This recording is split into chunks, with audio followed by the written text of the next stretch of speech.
করেন। নবান্ন আর বাঙালি সংস্কৃতি একে অপরের সাথে ওতপ্রোতভাবে জড়িত।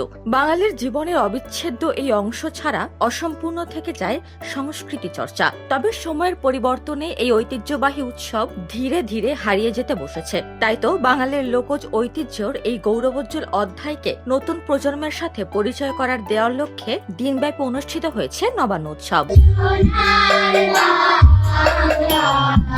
নড়াইলে নবান্ন উৎসবে দেশি পিঠার সমাহার, চিত্রকর্ম ও হস্তশিল্পের প্রদর্শনী নিয়ে হয়ে গেল এক বর্ণিল আয়োজন, যেখানে নতুন ধানের চাল দিয়ে তৈরি হয় নানা ধরনের পিঠা, পাশাপাশি লোকনৃত্য, গান আবৃত্তি এবং চারু ও কারুশিল্পের প্রদর্শনীও ছিল। নবান্ন উপলক্ষে বিগত 4 বছর ধরে আমরা পিঠা উৎসবটা উদযাপন করছি। এবছর দিয়ে এটি পঞ্চমবারের মতো অনুষ্ঠান।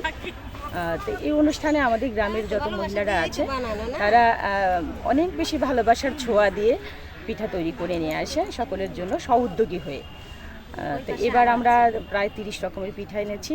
তারপরে চিতই পিঠা, দুধ চিতই, রসবড়া, তারপরে ক্ষীরপুলি পিঠা। তো এইসব পিঠার পসরা নিয়ে আমাদের গ্রামের মহিলারা সুন্দর করে নিজেদের হাতে তৈরি করে অতিথিদের খাওয়ানোর উদ্দেশ্যে এখানে হাজির হয়েছে। আজকে নবান্নের উৎসব একটা অন্যরকম ব্যতিক্রম আয়োজন। এটা সাধারণত এটা চোখে পড়ে না। আমরা যে গ্রাম বাংলা যে আমাদের যে ঐতিহ্য, এগুলোকে আমরা ভুলে যেতে বসছি। এই যে গ্রাম মহিলাদের আমাদের পিঠা উৎসব, নবান্নের উৎসব, এটা একটা আমার এখানে এসে খুব ভালো লাগছে। অনুভূতি ভাষায় ব্যক্ত করার মতো না। এই প্রথম এলাম, আমার খুব ভালো লাগছে।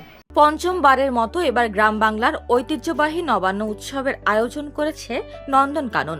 উৎসবে নতুন চালের পায়েস, ভাপা, চিতই, নকশি দুধপুলি, দুধ চিতই, রসপাকান, রসপুলি, ফুলুরি, ক্ষীর পাটালি ও পাটিসাপটা সহ প্রায় 30 পদের দেশি পিঠার সমাহার ছিল চোখে পড়ার মতো।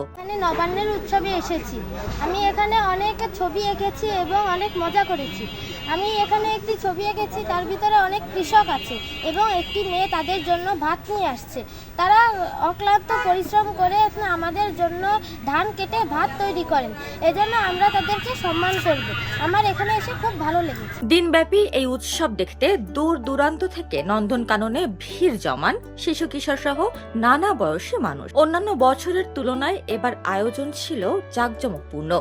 আলোচনা সভা ও সাংস্কৃতিক অনুষ্ঠানের পাশাপাশি এবছর নতুন আয়োজন হিসেবে ছিল শিশুদের আঁকা চিত্রকর্ম ও গ্রামীণ নারীদের হস্তশিল্পের প্রদর্শনী, যা উৎসবে যোগ করেছে বাড়তি মাত্রা। পিঠা উৎসবের মূল কারণ হচ্ছে কি, যে গ্রামীণ সংস্কৃতিগুলো অবলুপ্তির পথে, এগুলোকে ধরে রাখার জন্যই আমাদের এই পিঠা উৎসব। এবং আগে যে ঘরে ঘরে পিঠা উৎসব হতো, যার যার মতো সেই করতো, কিন্তু ওটা বিচ্ছিন্নভাবে হতো।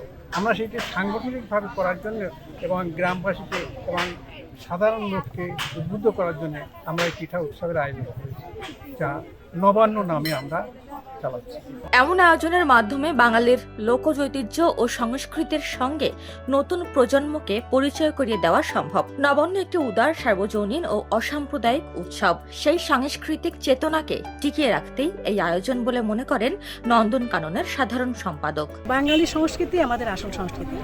নবান্ন উৎসব এবং পিঠা উৎসব বাঙালি সংস্কৃতির একটা অন্যতম উৎসব, যেটা কৃষকের ঘরে ঘরে দীর্ঘদিন যাবৎ হয়ে আসছিল। নন্দনকানন সেই সংস্কৃতিটাকে বাঁচিয়ে রাখার জন্য প্রতি বছরই এখানে পিঠা উৎসবের আয়োজন করে, যেটা নবান্ন এবং পিঠা উৎসব একসঙ্গে বয়ে যাচ্ছে।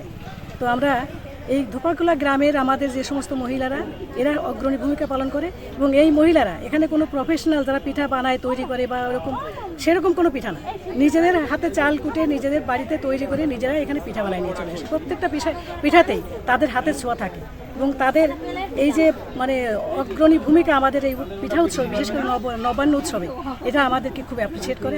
তো আমার মনে হয় যে আমাদের বাঙালি সংস্কৃতি টিকিয়ে রাখার জন্য নবান্ন উৎসব, পিঠা উৎসব, এটা ঘরে ঘরে চলুক এবং এটা ছড়িয়ে পড়ুক। উপমা রায়, সোনালী নিউজ।